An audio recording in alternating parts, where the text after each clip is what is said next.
সর্বজন শ্রদ্ধেয় দস্তগীর হোসেন, উপস্থিত অন্যান্য অতিথিবৃন্দ, আসসালামু আলাইকুম। এটা আজকে হবিগঞ্জের একটা মিলন মেলা। সমিতির ইফতার মাহফিল। ঢাকাস্থ হবিগঞ্জ সমিতি, যদিও এটা অনেক পুরানো একটা সমিতি।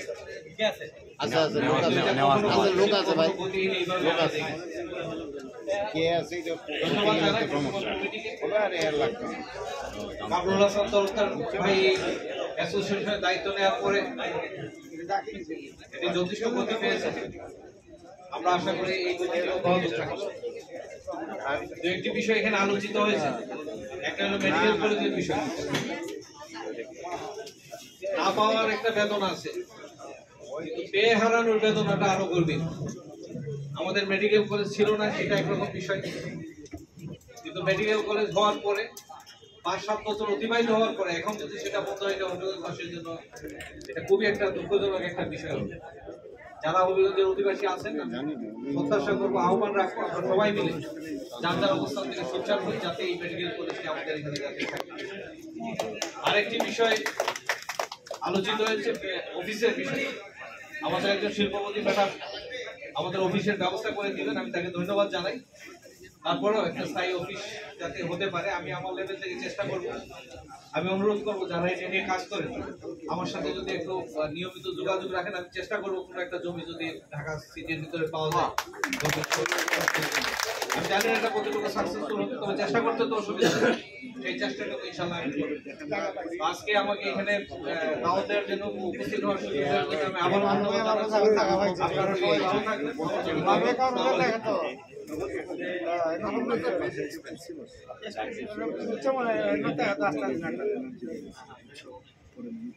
সম্মানিত হবিগঞ্জবাসী, এই পবিত্র রমজান মাসে সবাইকে শুভেচ্ছা অভিনন্দন জানাই।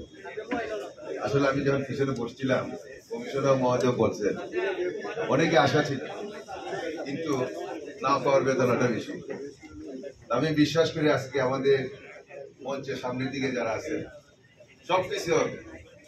আমরা আজকে স্রষ্টার কাছে, আল্লাহর কাছে প্রার্থনা করি যাতে আমাদের মনের আশা পূর্ণ হয়।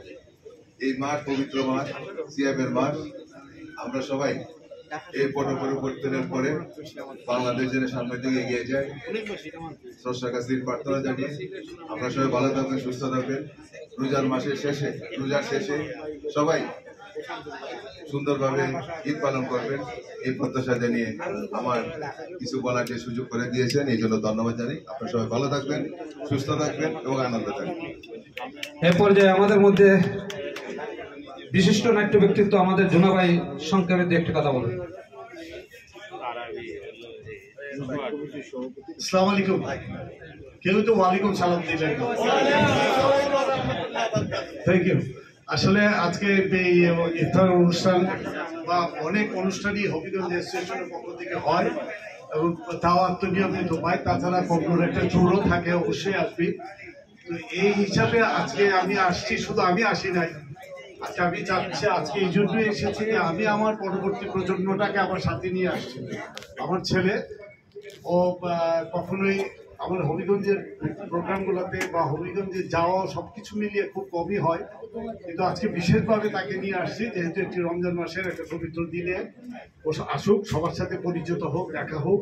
এবং আমি বিশ্বাস করি যে হবিগঞ্জ অ্যাসোসিয়েশন যে পরিপ্রেক্ষিতে তৈরি হয়েছে, অবশ্যই এটা তার সার্থক একটা জায়গায় যাবে।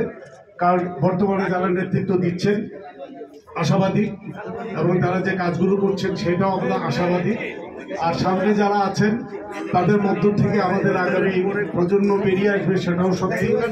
তাই স্বল্প সময়ের মধ্যে সবাইকে বা আমাকে এখানে কিছু বলার জন্য আমি সুযোগ করে দেওয়ার জন্য আমি সবার কাছে কৃতজ্ঞতা প্রকাশ করছি এবং সবাইকে ঈদের রমজানের শুভেচ্ছা জানাচ্ছি। এ পর্যায়ে বক্তব্য নিয়ে আসছেন জনাব আনোয়ার চৌধুরী, জালালাবাদ অ্যাসোসিয়েশনের সম্মানিত সাধারণ সম্পাদক আনোয়ার হোসেন চৌধুরী, সামাজিক ব্যক্তিত্ব। বিসমিল্লাহির রহমানির রহিম। আজকের এই অনুষ্ঠানের সম্মানিত সভাপতি এবং আজকের যিনি প্রধান অতিথি, আমাদের একান্তজন, আমাদের শ্রদ্ধেয়জন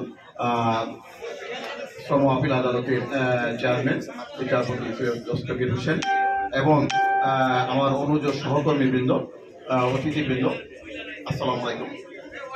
আসলে হবিগঞ্জবাসী যখনই একসাথে আমরা হই তখনই আমাদের কয়েকটা বিষয় দাবি দেওয়ার বিষয়গুলো সবসময় জোরালো হয়। একটা হলো হবিগঞ্জ অ্যাসোসিয়েশনের একটা জায়গা দরকার, এটা সম্পর্কে আলোচনা হয়। আমরা পরে আবার এই জমায়েতের পরে আর এটা ভুলে যাই, এটা একটা বিষয়। এখন আর একটা বিষয় যুক্ত হলো আমাদের, সেটাকে যে মেডিকেল কলেজ রাখা, মেডিকেল কলেজ চলে যাচ্ছে। আমরা ইতিমধ্যেই আমাদের জালাল আহমদ স্যার এবং কামরুল ভাই, সোনা ভাই সহ আমরা জাবের সহ আমরা উপদেষ্টার সঙ্গে আমরা দেখা করেছি, আমাদের বক্তব্য আমরা বলেছি।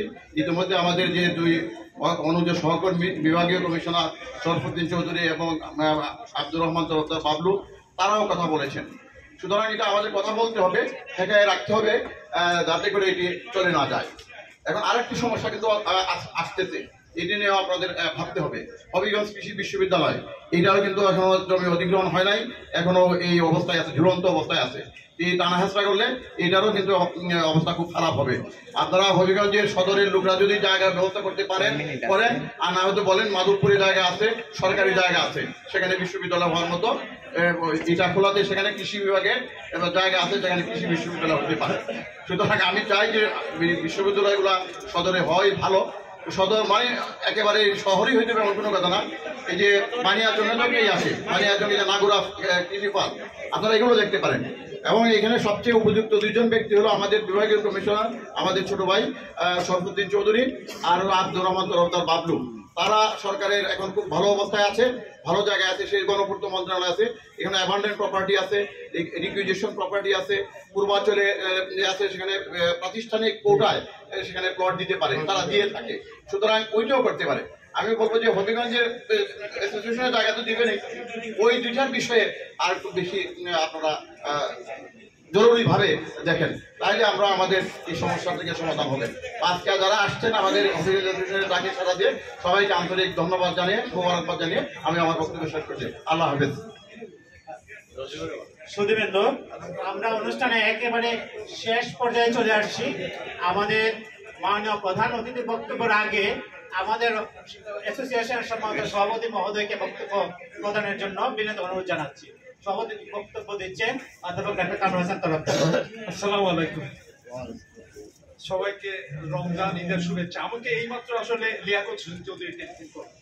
আসলে প্রথমে আমাদের এই একটা সুপ্রস্তাব মন নিলে ভালো হইতো। আব্দুল্লাহ চৌধুরী জনাব সদ্য প্রয়াত হবিগঞ্জের বিশিষ্ট জন, একটু দোয়া করাবেন আজকের অনুষ্ঠানের এই যে আমাদের বিশেষ অতিথি। আসলে উনি বলে আমি তো বাসার থেকে বের হই না, বলছে এখন হবিগঞ্জের কিছু হইলে তো আমি আর না বলে পারি না। আমরা কৃতজ্ঞ উনি যে এখানে চলে আসছে।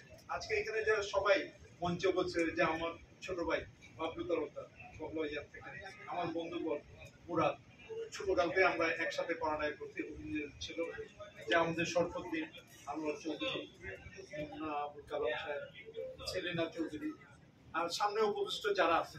আসলে এই যে একটু আগে সেলিম বলল, আসলে কথা বলা খুব ইজি, কথা বলা ইজি। আমরা কিন্তু চাইতেছি অনেক কিছু, বাট নোবডি ইজ কামিং। আমি এখনো বলতেছি আমরা করতে চাই, আমি কিন্তু একাগ্রতা পাই না। খালি আমি অভিমানে আছি, রাগে আছি। অভিমান নেই, কাম সেলিম শুড কাম ফরওয়ার্ড। আর আমরা আসলে এই চিন্তা করার জন্য অনেক দূর আগাইছি, অনেক দূর আগাইছি। Will get our plot.